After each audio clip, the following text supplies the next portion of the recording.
You bite that cucumber.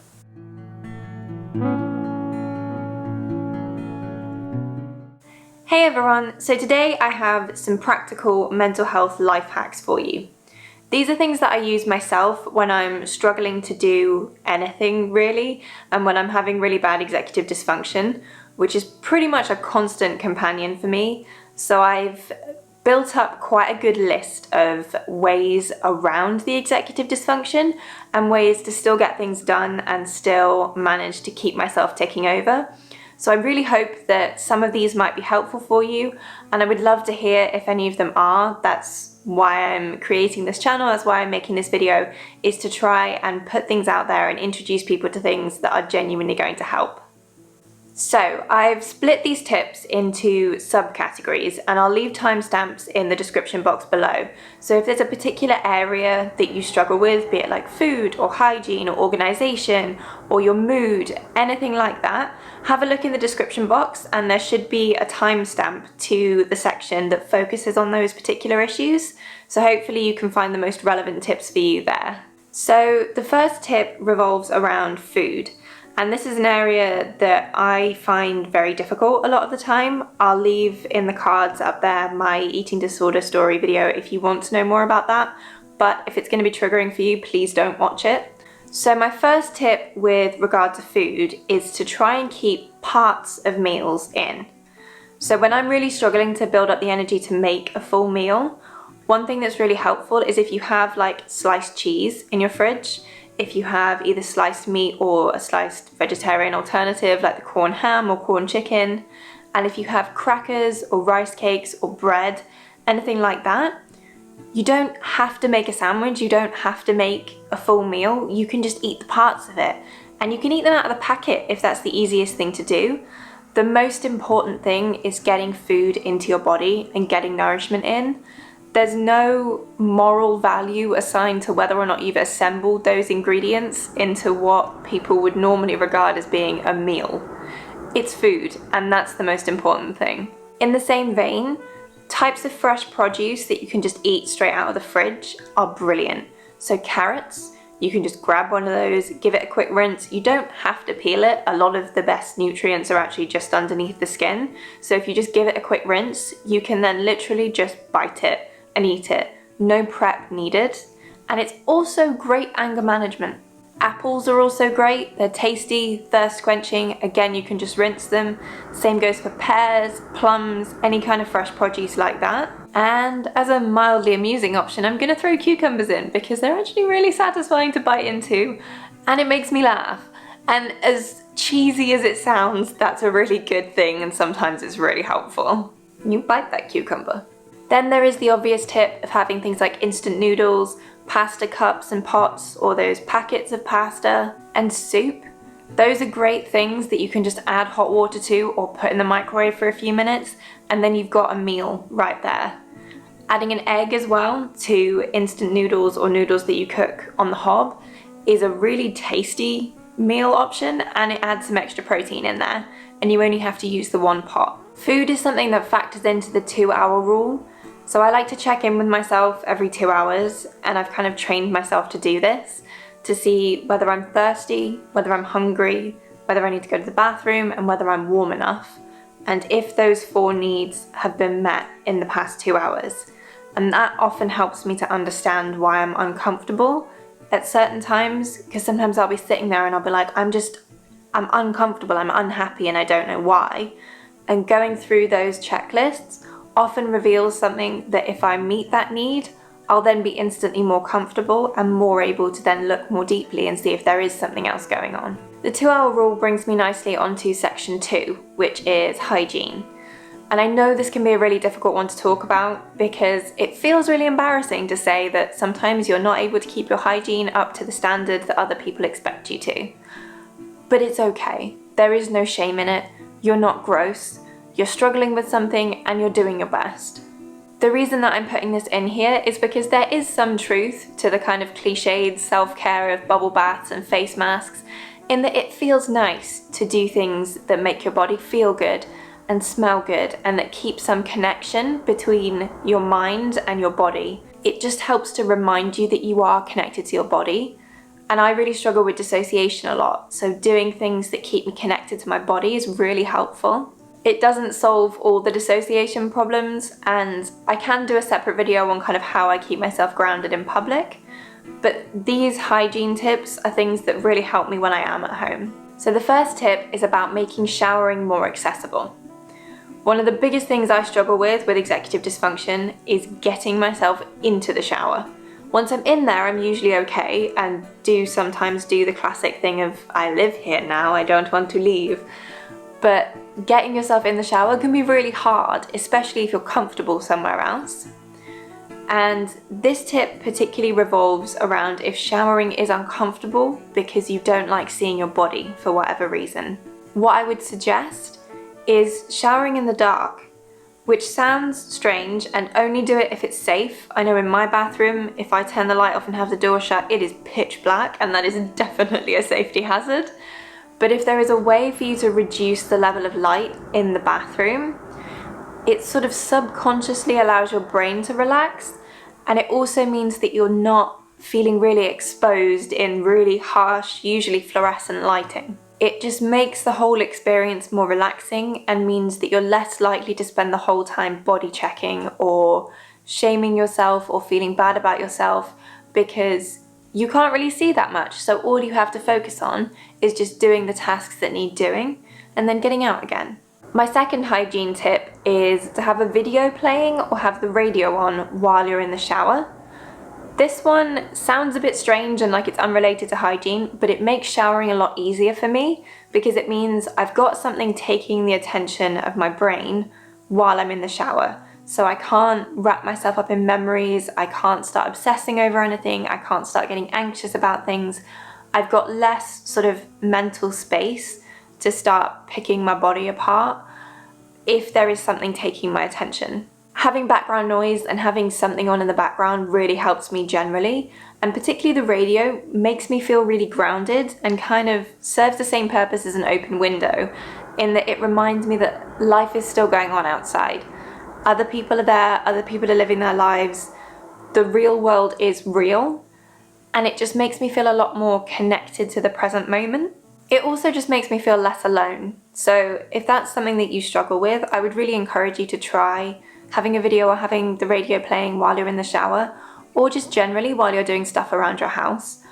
I really don't have silence all that much anymore, and I've channeled it in quite a positive way, I think, in that a lot of the time I'll have a podcast on or I'll be like learning something, and I am slowly trying to reintroduce silence just so that I can tolerate it, because I don't think it's, what's the word I'm looking for? I can't think of the word. I'm gonna go with healthy, and if it pops back into my brain, I'll let you know. But it's just not very compatible with everyday life to not be able to have silence at all, which is the point I've got to, and it's something I'll sort of circle back to later in the video.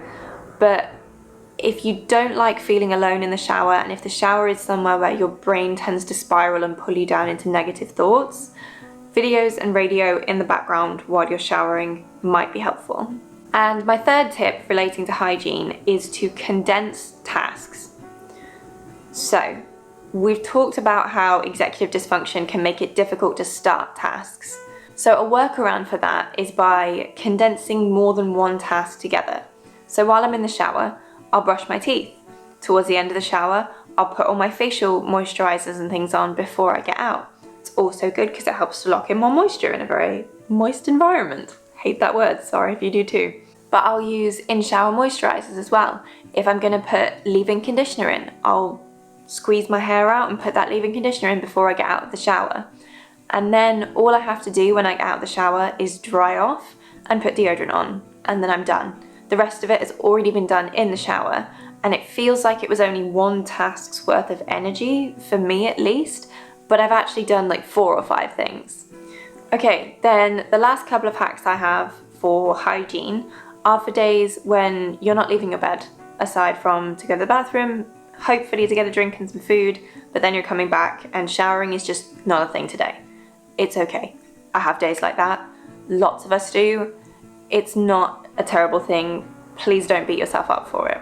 But on a day where you're feeling slightly better, what I want you to do is get a box of some kind. It can be plastic, can be a wicker basket, can be cardboard, can be any kind of box.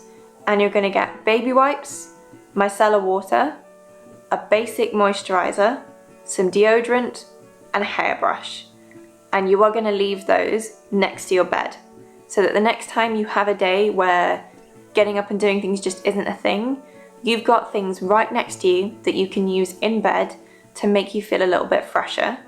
And I guarantee you, if you can use even one or two of those things and maybe just change your pajama top, you will feel way better than you were before. It's not going to fix things completely. Nothing that I say ever on this channel is going to be a magic bullet. And trust me, I am aware that mental illness is not going to be fixed by micellar water or green juice or charcoal. But sarcasm aside, anything that just makes the day a little bit better and makes you more comfortable is something that's worth doing. So that leads me nicely into my third section, which is organization. The first thing I'm going to touch on here is the rule that anything worth doing is worth half-assing. Perfectionism is one of my biggest struggles, and it's one of the main things that makes me procrastinate. Because if I feel like I can't do a task perfectly, I feel like there's no point in doing it. This is something that I'm actively working on at the moment, and this rule has helped so much with that. Because it makes logical sense when you think about it. If you're going to brush your teeth, even doing it for 30 seconds or 10 seconds is better than not doing it at all, right? And that is applicable across the board. Spending 3 minutes cleaning while your favorite song plays in the background, things look better than they did 3 minutes ago. Spending 3 minutes reading a book, you've read more of it than you had 3 minutes ago. It works across the board. It is always worth half-assing things, and any progress is worth being proud of.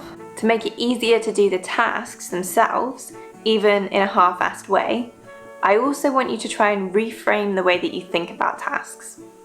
So when I think about laundry, I think, oh my god, that has so many steps in. Even before I can put it in the washing machine, I have to sort my laundry. I have to put it into colours. I have to make sure that none of it's hand washing. It starts to build up in my head before I've even started doing the task. So what I've started to try to do is to think about tasks and chores in the same way that I think about planning a fun evening. Stay with me. When I think about planning a fun evening, I think about all the things that are going to make it really good. So I think about the music that I might have on, I think about the lighting, I think about the entertainment. And what I've started doing is applying that to tasks and chores. So when I think about laundry, what's going to make that more fun? Making the task tolerable is not a weakness. It's not that you can't handle doing the task in the adult way. It's just that it makes sense to not want to do things that aren't fun. So what you're doing is really clever in that you're finding a way to make the thing that you need to do nicer. I mentioned this to someone and they said it was quite similar to the way that they approach things with their child.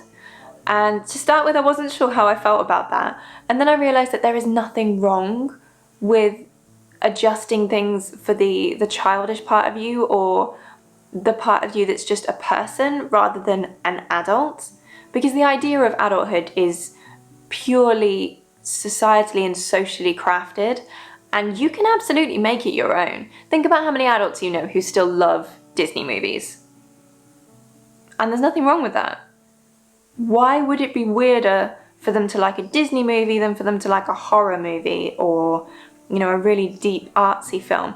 It's just because of the social value that that thing has, and that's created by us, so we can create a new social value system. I always find it weirdly comforting to approach things in the same way that I would approach a child doing that thing, and I think it's partly because it makes me feel like I'm caring for myself, and that is a good feeling. And it's a weird feeling because I'm very much not used to it. But if it feels weird for you to do any of these things to start with, or if you start telling yourself that it's childish and you should be able to do it without these things, stop and think about it. And think about whether your discomfort is because you feel cared for and you're not used to that. Because it's okay for that to be uncomfortable, but it doesn't mean that you have to stop. It just means that you need to get used to caring for yourself and making yourself more comfortable. In a similar vein, the next thing for organization that I'm going to talk about is sticker charts. Now, I know this one is 100% marketed towards kids most of the time, except think about bullet journals, okay? Think about how big they are, how much everybody loves bullet journals, and how much people respect people who stick to their bullet journaling and who do it religiously and make it look really pretty. Then ask yourself, how different is that to a sticker chart? You still make things fun colors, you still give things titles, you still do to-do lists, and you often use actual stickers. They're just the repackaged version of sticker charts. Collecting things and liking shiny things, so not for kids, okay? Or not just for kids, at least.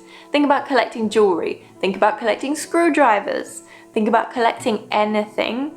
We all love it, and there is nothing wrong with it. So get yourself a sticker chart, and I guarantee you will find your favorite sticker on that sticker book or that page of stickers, and you will do anything to allow yourself to give yourself that sticker and know that you earned it. I am not embarrassed at all about my love of stickers. I am putting it on the internet for everybody to see because it's something that helps and it's something that works. And I will never allow myself to be embarrassed for doing something that makes my life more fun and more enjoyable, as long as it's not hurting anyone else, which stickers aren't. I do try and stick to the eco-friendly ones. Okay, again, this relates to my previous point, but this is another bona fide workaround mental health life hack, okay? And this one relates to your mood. So, you do not have to go outside to get the benefits of going outside. This is one of my favorite hacks because it works every time to give me the same feeling of freshness and happiness that spending a few minutes outside does. What you're gonna do is you're gonna open a window and you're gonna find yourself a chair or a cushion or some kind of beanbag, just something to sit on, and you are gonna sit next to that open window. Notice the smell of the rain or the smell of the air and how it's changing with the seasons. Notice if you can smell petrol, if you can smell flowers, if you can smell pollen, or if you can smell the ozone just after it's rained. Feel the sun streaming through the window, or feel the cool breeze and how much of a contrast it is to the rest of the room. One of my favorite things to do is to sit next to an open window in a comfy chair with a blanket, a hot water bottle, and a warm drink, and feel the contrast between the warmth and the coziness that I've wrapped myself up in and the cool air that's coming through the window. That contrast in temperatures and the fact that I've made myself comfy and I've given myself permission to just sit and enjoy the feeling makes me feel so much more alive. So the last thing I want to touch on in this video is DBT skills, and I'm not going to go into detail about what each of them is and how you use it, because each one individually is probably worth a video in its own right. But I'll leave some links in the box below because DBT skills are incredibly useful for moments of intense emotion.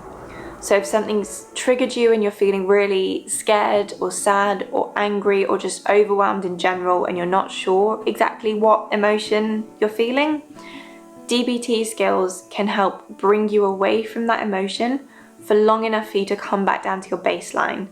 And that's when you can actually put the rest of your coping skills into play once you've come down from that peak. So in the box below will be some links to DBT worksheets and also a link to the Wheel of Emotions, which is the main thing that I wanted to focus on actually speaking about in this video, because it really helps with emotional awareness, and this has been a huge life hack for me. I often have real trouble working out what particular emotion I'm feeling. I'll just know that I'm feeling really overwhelmed and I want to do something to get away from that.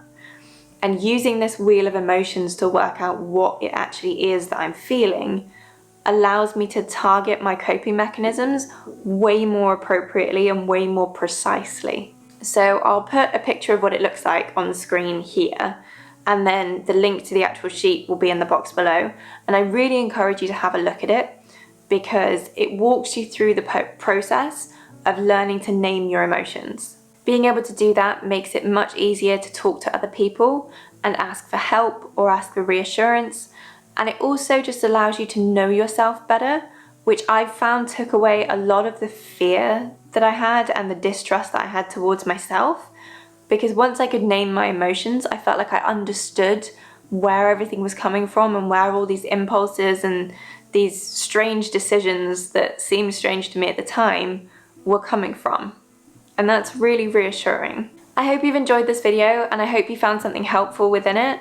I know I've thrown out a lot of tips here, but hopefully the timestamps in the bottom bar have made it slightly more digestible. If you would like for me to go into more detail on any of these, or you'd be interested in a part 2, absolutely let me know, because I couldn't fit all the tips and tricks and life hacks that I'm aware of into just this one video. I want you to know that by watching this video, you've done one of the most important things, and that's looking for ways to help yourself. The biggest life hack I've ever found when it comes to mental health is looking for resources and using those resources. I'm much better able to support myself than I used to be, purely because of other people on the internet sharing the advice that's worked for them and me being willing to try it. So I'm really proud of you for watching this video. You're doing really, really well, and things are going to get easier. You're strong, you're capable, you're brilliant, and I look forward to seeing you again soon. Bye!